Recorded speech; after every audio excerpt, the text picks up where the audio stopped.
So what we're talking about here is your mobile showroom. You realize that when you are at a home show, a strawberry festival, bratwurst festival, place I used to hang out, popcorn festival, one of my favorites, you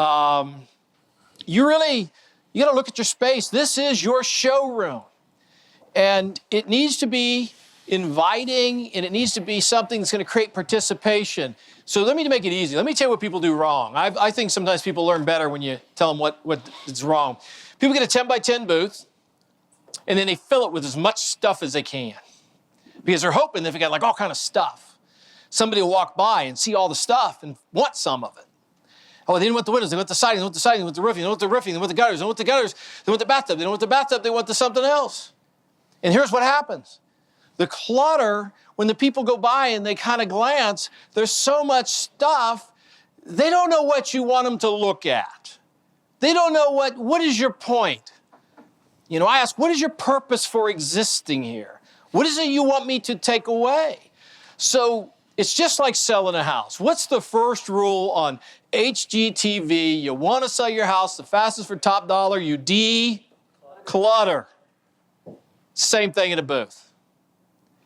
You need open space. You need easy way to come in and get out. It needs to be inviting, but it needs to be beautiful. I hate it when people have beautiful displays and ugly signage, meaning the corners are dog-eared and the guy that sat them up had dirty fingers and there's big paw prints on things and thumbprints and things. I mean, the littlest things is all it takes to turn somebody off and send them away. Do you get me? See, winning is a challenge. Losing is easy. Are you with me? And by the number of people that have been on our webinars, when we're talking about shows and events, and I talk about the part of managing the mobile showroom and the questions we get, apparently people are perfecting the easy part, okay? So you want to look at your space layout. Don't cram it. Here, the worst thing I see is 10 by 10 booths. I hate 10 by 10 booths. Now, you don't have to hate them. Here's why I hate them. A little bit of space, by the time you put anything in there, it's hard. And people say, well, I don't spend too much money. So then, well, do you want to get leads? See, let me tell you what's expensive is showing events around the country. The places you go set up, don't get leads. That's where it's expensive. Negotiate better deals, get more space, spread out, and create an environment that truly looks like a mobile showroom. In fact, I was in a tiny, tiny market in eastern PA. And I mean like a market of 60,000 people, if anybody's from a place like that. And we were at a home show. We had a 10 by 30 inline booth with some nice displays, but they were spread out. And we were engaging people and saying, welcome to the XYZ mobile showroom. And we just turned like this, and it was beautiful. The signs were pristine. You know why? Because last fall and through the winter, they got nasty, so they threw them away, and they had actually spent the money to get pristine new signs. And it's hard to believe. And people were just loving it. We had lighting. You know, it's so cheap. Go to Home Depot. You get these little light things, you know, like these up in here. And you put them on these little hook things, and you can mount them. And it just creates an ambience, and you look different. You take your showroom, you elevate and separate your company, your mobile showroom from anybody else. Does that make sense? All right, that's all I'm going to give you. Oh, yeah. Well, then you got to staff it right. Amen, brother. If we don't staff it right, it doesn't matter how pretty it is. Let's take the clutter. Who in here clutters up their booth? Be honest. The rest of you liars, get your hands up. That's right. Right. You clutter that booth up, and it goes back to this just conception of people are going to walk by. They're at the balloon festival, and they're going to walk by your home improvement booth and look in there, and they want some of your stuff. They're there to get balloons if they're at the balloon festival. If they're at the wine festival, they're there to get wine. So if you clutter your booth, number one, waiting for them to come in, whether you have one person in there or 10 people in there, it's not going to work. So unclutter the booth. I just want to stress that one. Then staff it appropriately. Joe was just saying they had 7 people at a show. How many owners in here said, there is no way I'm going to put 7 people at $12 an hour, fully burdened out, $14.40 an hour at a show? Now, if you set 112 appointments within 72 hours after making that investment, what would you have said about your decision then? Genius. Genius, okay? 2 people are going to outperform 1 person. 1 person is going to find a chair, a bale of hay, something to sit on, and everybody that goes by, how you doing? How you doing? How you doing? How you doing? And no luck. 2 people are going to become competitive, And based on the size of the show, you may have to have 4, 5, 6, or 7 people in that show. So, show of hands, how many of you currently staff a show with more than one person? Okay, and when you started staffing your show with more than one person, did you see the numbers go up? All right, so therein lies the facts. Then you're going to see this afternoon as we actually role play this out. How do you stop the people walking by? Now, the other benefit of staffing with more than one, even at a small show at a festival, sometimes you're allowed to canvas around that festival. One person can be out canvassing. Maybe you're giving away a gift card or a drawing for a gift card or a drawing for some kind. Just stop by the booth, take a look, and we're going to put you in the hat for this. The other person can be out working deals with other vendors if they haven't been done. At a wine festival, for example, you're going to give away, I'd like to give away one of your bottles of wine every hour. Is that okay with you? Great, send them over to my booth to register. So there's more reasons to have multiple people working at an event than just to have them all standing in the booth doing nothing. Everybody's looking for a way to stop that person. The inline display, the mobile showroom, for example, works fantastic. When it looks open and inviting, and you've got people stationed, you might walk by, I engage you, and you keep walking by. Well, 15 feet down the line, That's right. I got Dave standing there that engages you and stops you. So it's all about teamwork too. Then the last thing I'm going to talk about in staffing here is on larger events, you should have your confirmer in there, live, internet, that I can walk you over and transfer you over to that person, and I can confirm you right now at this show instead of having to call it in to a setter in the call center. For example, I stop you. How many bathrooms do you have? You have 2. Let me show you something. And I get you into the booth. You decide, yes, I'd like to have an appointment. Traditionally, we teach, let's call in and see what's available, right? How cool would it be to say, let me walk you over to Joe and see what we have available, and turn it over, and then Joe takes care of that, and I'm out engaging somebody else instead of waiting on the telephone. So staff your people with more than one people. We had 3 confirmers at that show with laptops diving in the CRM. Mm-hmm. Every person that's set, we got engaged and we walked them right over and said, let's just go ahead and get that taken care of right now. Follow me. I'll introduce you to Becca. I'll introduce you to Marlene. Done. Okay.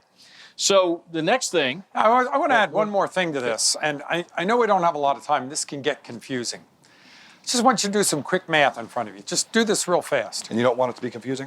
You got a 8-hour show that you're going to. Doesn't matter what kind of show it is. And they're making you pay $500 to go to the 8-hour show. So we got a $500 cost.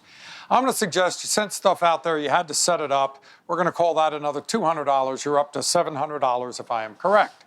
Now you have other costs. You have management costs. You have uniforms. You have training and everything else. Let's assume for a moment, and you know what? Let's just leave that alone for a minute. Now I'm going to add someone to that show for 8 hours. One person. At $14.40. How much is that? Leave that alone. It's $14.40. Take the amount of money we have so far, which is how much? $700? Divide by the 8 hours. How much is that an hour? $101.90. $101 an hour? Yes. So it's $100 an hour. We all together there? Yes? For every one of those 8 hours? Mm-hmm. All right. Now add that person to it. It's now $114.20. Let's just call it $114. Mm-hmm. Divide that by 8. How much is that a man hour? I mean, that's still by adding that, it's still $114, right? Okay, mm-hmm. Now for the 8 hours, add one more promoter. How much is 8 times 14? 80. Is 88? Okay, so now what's the total with this person added? It was about $800, right? So now we've added another 80. It's now 880. Now divide by 8. 110. What was the other number? That was wrong then if it was 100. 101 was with one staffer at 14. Okay, but here's my That's point. 128. Here's my point. What happens to the cost per labor hour? It goes way down. So the cost per labor hour goes down by adding the second person, and yet a lot of people are saying, oh, it's going to cost me another $80, $90 to take someone out there. So your cost does increase, but your cost per labor hour goes down. Does that make sense? And yet most of the event people we work with don't know how to do this math, and so you get this scarcity mentality. It says the way to save money is leave one person out there for 8 hours. First of all, very few people can stand at a show for 8 hours. Very few of them are good for 8 hours. they need competition. And if they have a couple of bad hours, they're going to be out there sucking their thumb and whining and calling you on the phone that the location's rotten, we shouldn't be there, it's a rotten day, and their mind is messed up. And now you're trying to motivate this person on the phone. One of the ways to keep your people engaged is to have two people there, because what they will do is they will encourage each other. And not only that, the second one of them sets an appointment, now they believe that anyone can set an appointment. So this is something you may want to talk to us about during the break or ask questions about. We didn't even get the goal setting or return on investment calculation before you go into the event. This is just the numbers, and then the fact is adding more people may actually reduce your costs. If you're using what we spoke about here this morning at 8:45, which is if you do this by establishing a cost per man hour and using that as your currency instead of just flat dollars. Joe, you're up next. Yeah, so I would just like to add to what David said, which is so on point, because the average owner or marketing director, nobody does these things. And when you say, hey, we need to add more people, somebody says, oh, we can't afford that. We don't have budget for that, or you can't do that. And the irony is, here's my question. So we figured out another 14 hours, $14 an hour, so it's $89 to add that second person. Did we get that? Everybody got that same math? Okay. How many of you, this is all I ask owners and marketing directors, all I want to know is this. Would you pay, if that person, let's hypothetically say they worked 8 hours. They're not, but let's just for the math, we had two people, same thing. And they got you one rock solid appointment that issue. Just one, only one. How many of you would pay right now $89 for that thing if I had 100 of them? Who would pay 89? Who would not? Nobody? Good. Don't understaff. Engage more people. Don't be afraid to put people there. Joe, I just did my math. The example I just gave you, because I gave them the math and didn't do it myself. The first case, you're at $100 a man hour. The second case, with two people, you're at $55 a man hour, because they're each working 8. You're now at 16. It's just an example. It doesn't say to do it that way, but I'm sorry. I had to. No, I'm glad you did. And the point is very simple. When you do the math, you make good business decisions. You're not making emotional decisions. That's got to be way too much money. Well, what's too much money? You get me? You might even say, gee, at that rate, maybe we need 3. Because what if the 2 get engaged and 10 people walk by? See, I'm the guy, I would hate to miss out. What if we did have 2 people and 10 walk by?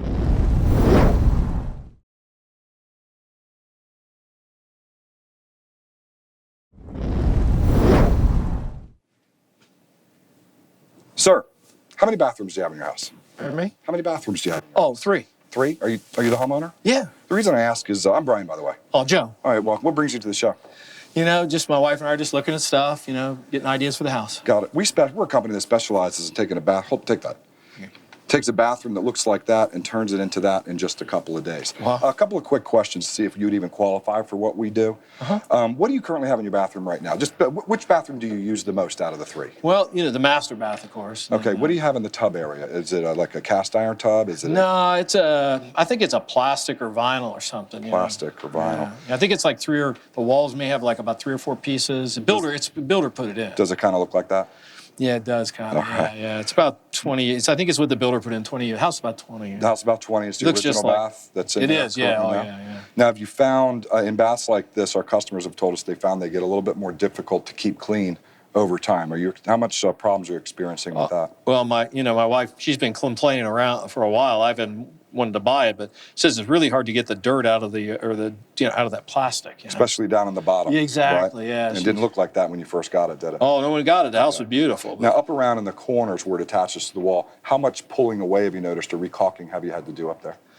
Well, I haven't really seen it pull away much, a little, and I found out I'm pretty bad with a caulk gun because she hates that too. I wouldn't hire some handyman. I tried it myself. So. Over the last 20 years, when you were in there taking a shower, how often did the pressure change, or did the temperature increase or decrease because somebody used the dishwasher, flushed the toilet in the house? It is, maybe it always did, but I really notice it now. She complains about that all the time. Let me make a suggestion. It sounds like you'll probably do something with your bathroom in the next couple of years. Yeah, not now, but yeah, she's been wanting to do it, but I've been, I wanted a new TV. We offer this service where we send somebody out. It's really an expert in baths. They would take a look at your bathroom to first make sure if we can even help you. Not every house we go to qualifies for what we do. Now, if we can, what we'll do is we'll design a new bath for you at absolutely no cost. If you like what you see, you'll be left with a price that's good for 1 full year. Sound helpful? Now, if we can't help you, we will point you in the direction, find what it is that you need. At least you'd enjoy the visit anyway. Well, I'm sure my wife would, but I just, I want you to know that if she's willing to take a look at this, I think it's okay, but, we're not in the market today. I understand. You understand that. I didn't expect to catch you at the wine festival on a day when you were ready to buy a bathroom. Well, that's good. And I'm Brian. You are? Joe. Joe Tall. Pleasure to meet you. Yeah, Pleasure it's nice to meet you, Brian. Now, we do come out and see people to their schedule. We see people in the mornings, the afternoons, and the evenings. If we were to catch you, and your wife's name is? Chris. Chris at home, would it be in the mornings, afternoons, or evenings? Well, I go in schedule late on a Thursday. She no longer works. I mean, if you could do it on a Thursday, I'd get it out of the way in the morning. All right, well, let's not put the cart before the horse. I got to call in and see what we have. Because we need two things in order to make this visit worthwhile for you. The first thing is you have 3 bathrooms in your house. It's 20 years old. It's plastic or fiberglass. We're probably going to need about 90 minutes to do the full evaluation and answer all your questions. And we definitely want to meet with you and Jill. So you're saying that it would be the mornings that would work Well, only for on this? Thursday. Any other day, it has to be evening. So. Okay. So on Thursday morning, you would have 90 minutes available. Yeah, and Jill, I don't go until noon on Thursday. Yeah. All right, let me do this real quick. Do me a quick favor. Put the rest of your information on here, your address, phone number, email address, because I want to get you some information out to you, whether we can come out on Thursday or not. Yeah. I'm going to make a quick call in and see if we have that time available. Okay. Fair enough? Yeah. Time out. Right? We have control. Negative takeaways. We qualify. Did we stop? Can I add one Use the thing? tubs. Please do. Brian said this once before. No one's ever walked off with the clipboard or the iPad at this point. Did you notice the powerful technique of saying, here? I mean, I wasn't even thinking about it. I just took it, and now I got the pen. See how that works? Here. Thank you. No one walks away with it. Put something in their hands that they can't walk away with. Don't hand out brochures. If you're not using an iPad, I was looking for it, but I have a presentation of before and afters that I just put in their hand. They're not going to run away at the home show with my iPad, or I'm going to beat them up, right? You steal my iPad, you're going to get caught. But have a laminated card with pictures on it. That's not a brochure. We're not in the brochure handing out business. If you ever think you want to hand out brochures, go to the garbage can. My good friend Joe Tallman told me this years ago. Go to the garbage can at the show and look in there first. What do you see? All the brochures from all the other vendors, right? My goodness. $1 a piece inside there. If you could recycle it, right? It's a retirement plan.